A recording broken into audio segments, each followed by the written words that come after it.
Sa tuwing may opinyon si Kim Chiu tungkol sa politika, agad ay inuulan siya ng batikos ng mga bashers. Matapos ang una niyang post na tinanong niya kung ano na ang nangyayari sa Pilipinas at kinuwestiyon niya ang binotong senador, nakuyog muli siya sa social media.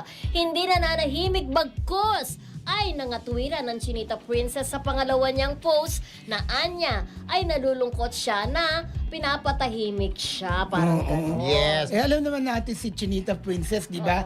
Lalo na pag may issue. Talagang meron siyang before. reaction, may mga komento siya. Yes, kapag national issue kasi hindi natin masisisi si Kim Chiu dahil isa siya sa highest taxpayer. Nagbabayad ng buwis. At bilang isang mamamayan, meron siyang right. Ito kasi sinabi niya, may sinabi siya na parang sa post niya na parang sabi, dahil nasa may isang tao na sa tingin niya ay wala siyang kasalanan, na alam naman ng mga tao na parang repairing siya doon kay Bato. Siyempre naglalabas na naman ng opinion si Kim Chiu, di ba? Correct. Dahil bilang isang Pilipino. Kung ayaw niyo yung opinion niya, di wag kayo mag-comment. Yes. Talaan na lang, di Sabi ba? pa niya, nasanay na ako, oo, Yes. Bisaya ako, pero Pilipino rin akong may Correct. karapatang magsalita at magpahayag ng saloobin. Ayun. Yun nga ang sabi niyang ganun. At sobrang dami yung bash sa kanya, di ba? Yeah. Kasi may mga nagsasabi, kuya, ito medyo himay-himayin natin, di ba? Talagang mahirap magkomento para sa isang artista. Kasi talagang Lalo na. expect mo talaga na pupuntahan ka talaga ng mga bashers. Lalo na pagdating sa politika, Yes, di ba? oo. Kaya may mga artistang napapansin nyo din, hindi Tahimik naman na lahat lang. ng artista. May mga artistang tahimik na lang eh. Like, may isang interview ako nakita na si Barbie Fortesa na pagdating daw sa politika, parang hindi siya masyadong Iyak. vocal. So, safe siya doon sa sa mga bashing, di ba? Pero kanya-kanya po kasing pagkatao eh. May mga Yes. tao talaga na yung point of view nila tungkol sa politics, inaano na lang. Hindi talaga mapigilan kung ano yung nasa loob nila, di ba? Sabi nga ni Kim, kahit Bisaya ako, Pilipino pa rin ako na may karapatan akong ilabas yung saloobin ko. Kasi sabi nga niya, kapag ka hindi na gugusto yung alive nila, Kaya lang. patatahimikin nila ako. Oo. Siyempre, parang enchong din yan eh. Oo. Matapang na sinasabi kung ano yung nararamdaman. Pero ang ano naman doon, ano man tawag doon, ang risk naman doon pag ka ng bulalas ka ng nagbulalas sentiments. ka ng yung opinion, Opinion. kahit ang mga sumusuporta sa medyo teka, idol pa naman kita. May ganun eh. Meron mga ganun idol pa talaga. naman kita. Tapos, Oo. minsan, ay naku, hindi na kita tatangkilikin. Talagang Ay naku, hindi ko na naapektuhan. panonood ng show mo. Ay, mga in-endorse mo, hindi ko na bibilin. Correct. Pero, ako ang sagot ko yan, kung talagang mahal nyo ang isang tao o iniidolo nyo, iintindihin nyo siya. Pero tama din yun. Tama yung sinasabi. Ma-hurt kasi. Meron yung gano'n naman na, Naapektuhan eh. ay, ayoko na. Kasi sila, iba-iba yung kulay natin sa politics. Correct. Mabuti pa ako, tawag sa akin, unpolitical. Alam mo, tawag ko, may gano'n ako eh. Apolitical. Apolitical lang eh, di ba? Pero si Kim, sinasabi niya yung sentiments niya sa nangyayari sa bansa natin. At saka hindi siya natatakot, di ba? Kung ano nasa Yun loob na nga lang, tanggapin na lang niya. Kung Kaya ano mga nga, bashing, oo. diba? Talagang Pero- magkakaroon siya ng mga basher. Pero hindi lang naman itong unang pagkakataon. Oo, Kung ninabash siya, matatandaan niyo yung bawal lumabas. Tapos nung nakaraan din, di ba, nung nagkomento siya, Sanay na siya linipas eh. Din, oo. Tsaka sanay na si Kim, ibas niyo ako at least nasasabi ko yung nararamdaman ko bilang Yes. isang Pilipino siya, di ba? Sana intindihin nila. Kaya lang yun nga, hindi naman sabi nga, you cannot please everybody, di ba? At saka sa kabila, sa kabila naman ng lahat ng yan, lovable pa rin na siya, Yes. di ba? At yung mga kanyang mga supporters, ipagtatagol at pagtatagol sa niya, di ba? So, kanya-kanyang opinion niya, baka sabihin pa, Pero may mga nasasaktan din, syempre. Kasi alam mo naman, yung sa paniniwala, minsan hindi mo talaga maiiwasan ng mag-clash talaga. Oo, actually kasi, ma-hurt halimbawa, din. kung may partido man si Kim, may sinusuportahan man, kasi may mga fans kasi siya correct. na, halimbawa, kung laban si Kim, yun namang mga fans niya, ay gusto ko itong politician na ito, di ba? May mga gano'n. Na-hurt Oo, sila. correct. Kasi coming from their idol, ika nga, di ba? Okay. Oh, pero syempre, kailangan ba manahimik ni Kim? Oo. Hindi rin, di ba? Tama, sabi ako nagbabayad ng tax, di ba? So, syempre, ilalabas ko yung aking mga sentiments. Kailangan makialam ako sa national issues. Parang yun si Kim eh. Ikaw ba? Ay, hindi pala, di ba? Hindi daw ako- Tayong dalawa, hindi. Si Mildred. Si Mildred, mga Oo. politika yun eh. Oo. Yan, mga Pero, comedian. Very nakita nyo Lenny ba- siya talaga. Pero nakita nyo ba ako nagpo-post? Oh, hindi. Effort Oo. din kasi. Correct. Hindi, sa trabaho din naman natin, kailangan din naman ano eh. Oo, syempre dapat aware din naman tayo Oo. sa nangyayari sa bansa natin, di ba? Oo. Pero syempre, hindi natin kinukontra yung mga ibang very open sa kanilang pananaw. ha? Oo. Kanya-kanya lang. po, Opinion di ba? kasi nila Opinion yon. nila At oo. kailangan nating irespeto. At parang kasi Kim, opinion yun ni Kim Chiu, respeto na lang din natin. Correct. Okay. Maraming netizens ang humanga kay Kim Chiu dahil sa paraan niya ng pagdepensa sa sarili laban sa mga bashers. Sa halip na patulan ng galit o gumawa ng mas malaking gulo, madalas ay kalmado pero matapang siyang sumasagot. Ipinapakita nito na natutunan na niyang harapin ang intriga at negatibong komento ng may maturity at confidence. Bilang isang celebrity, hindi biro ang araw-araw na pambabatikos sa social media. Kahit simpleng post, kilos o salita ay napapalaki at nagiging usap-usapan. Kaya marami rin ang nakakaunawa kung bakit minsan ay kailangan niyang magsalita para linawin ang kanyang panig. Para sa ibang fans, tama lang na ipinagtanggol niya ang sarili dahil tao rin siya na nasasaktan at may karapatang magsalita. May mga nagsasabi rin na habang tumatagal ay mas nagiging matatag si Kim. Hindi na siya basta nagpapadala sa intriga at mas pinipili niyang ituon ang oras sa trabaho, pamilya at mga taong sumusuporta sa kanya. Kaya lalo siyang hinahangaan ng kanyang supporters dahil nakikita nilang hindi siya nagpapatalo sa negativity. Sa kabilang banda, natural din na may mga kritiko pa rin. Parte na talaga ng pagiging public figure ang pagkakaroon ng iba't ibang opinyon mula sa publiko. Pero, ang mahalaga, marunong siyang manindigan at hindi nawawala ang respeto sa sarili habang ipinapahayag ang kanyang saloobin. Para sa maraming tagahanga ng Kim Pao, mas lalong lumalabas ang pagiging totoo at strong ni Kim sa mga ganitong sitwasyon. Nakikita nila na hindi lang siya sweet at masayahin sa harap ng kamera, kundi isa ring babaeng marunong lumaban kapag kinakailangan. Sa tingin ko, ipinapakita lang nito na si Kim Chiu ay marunong ng tumayo at magsalita para sa sarili niya. Hindi madaling maging isang public figure dahil halos bawat kilos at salita ay may kasamang puna at intriga. Kaya kapag pinili niyang depensahan ang sarili laban sa bashers, makikita mo na may hangganan din ang panahimik ng isang tao. Marami ring fans ang natutuwa dahil hindi siya agad nagpapadala sa galit o away. Sa halip, madalas ay composed pa rin siya at sinusubukang ipaliwanag ang kanyang side.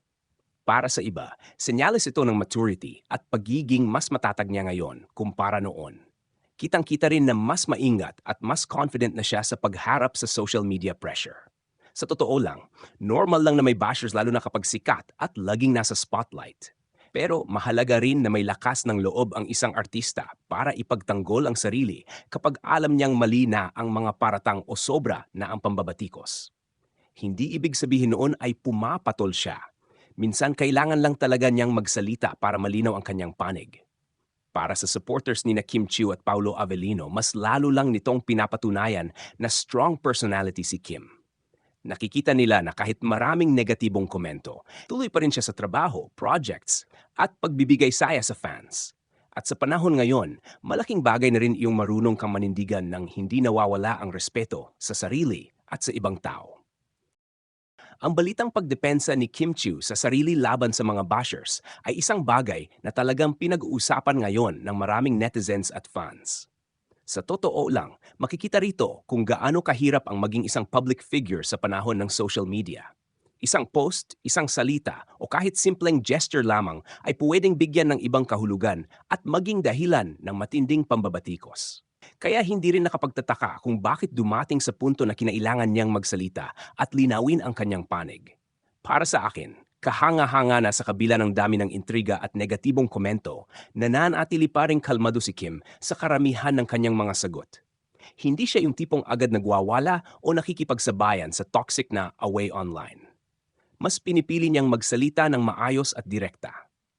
Doon makikita ang maturity niya bilang artista at bilang tao. Maraming celebrities ang pinipiling manahimik na lang, pero minsan mahalaga rin na may pagtanggol mo ang sarili mo, lalo na kung alam mong hindi na tama ang mga ibinabato sa iyo. Isa rin sa napansin ng maraming tao ay kung paano mas naging matatag si Kim habang tumatagal sa industriya. Dumaan na siya sa maraming kontrobersya, intriga at personal na pagsubok noon. Pero tila mas naging strong siya ngayon emotionally at mentally. Imbes na magpatalo sa negativity, mas lalo pa siyang nagiging focused sa kanyang career, projects at sa mga taong tunay na sumusuporta sa kanya.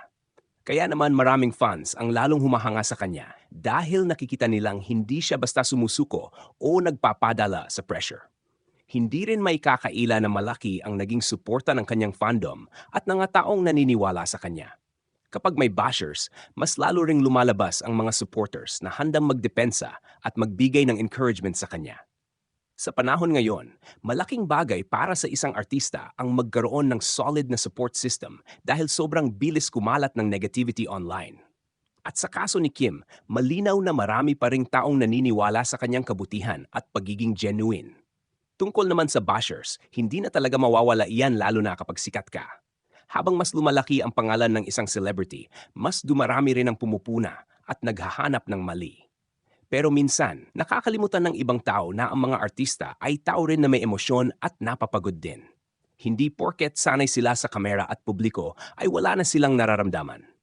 Kaya para sa akin, tama lang na minsan ay magsalita rin si Kim para protektahan ang sarili niyang dignidad at mental peace.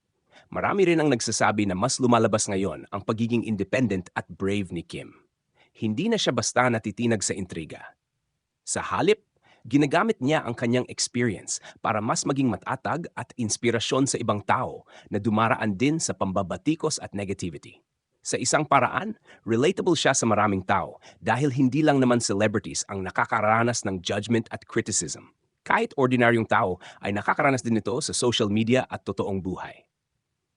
Para naman sa mga taga-suporta ni na Kim Chiu at Paolo Avellino, mas lalo lang na nakikita ang totoong personalidad ni Kim sa mga ganitong sitwasyon. Hindi lang siya yung masayahin at sweet na nakikita sa TV o interviews, kundi isa rin siyang babae na marunong lumaban kapag kinakailangan. At para sa maraming fans, iyon ang dahilan kung bakit mas lalo nila siyang minamahal at sinusuportahan. Sa kabuuan, ang balitang ito ay hindi lang tungkol sa pakikipagsagutan sa bashers. Mas malalim pa rito ang mensahe tungkol sa pagiging matatag, marunong manindigan, at hindi natatakot ipagtanggol ang sarili sa gitna ng matinding pressure ng social media at showbiz industry. At sa tingin ko, iyon ang isa sa mga dahilan kung bakit nananatiling relevant at minamahal si Kim Chiu hanggang ngayon. Isa pang maaring maidagdag sa balitang ito ay kung paano nagiging malaking usapin ngayon ang epekto ng social media sa mental at emotional health ng mga artista. Tulad ni Kim Chiu. Kapag sikat ang isang tao, halos lahat ng ginagawa niya ay may katapat na opinyon, may sumusuporta, pero mayroon ding mabilis manghusga. Kaya kapag nagsalita si Kim para depensahan ang sarili niya, hindi lang ito simpleng pagsagot sa bashers, kundi parang paalala rin na may limitasyon ang pambabatikos online. Marami ring netizens ang nakapansin na habang tumatagal ay mas nagiging vocal si Kim pagdating sa pagprotekta sa kanyang peace of mind. Hindi na siya katulad noon na kadalasang tahimik lang sa gitna ng intriga. Ngayon, mas marunong na siyang pumili kung kailan dapat magsalita at kung kailan dapat manahimik. Para sa ibang fans, senyales ito ng personal growth at mas mataas na confidence sa sarili. Dagdag pa rito, napapansin din ng marami na kahit sunod-sunod ang intriga, tuloy-tuloy pa rin ang blessings at projects niya. Ibig sabihin, hindi naaapektuhan ng husto ang kanyang career sa kabila ng negativity. Sa halip, parang mas lalo pa siyang tumitibay at nagiging inspirasyon sa supporters na nakakaranas din ng criticism sa buhay nila. May mga fans din ni na Kim Chiu at Paolo Avellino na naniniwalang mas nagiging close at united ang fandom nila kapag may ganitong issue. Kapag may bashers, mas lumalabas ang suporta at pagmamahal ng fans sa dalawa. Kaya sa halip na humina ang suporta, minsan ay mas lalo pa itong lumalakas dahil gusto nilang ipakita na nandiyan sila para kay Kim.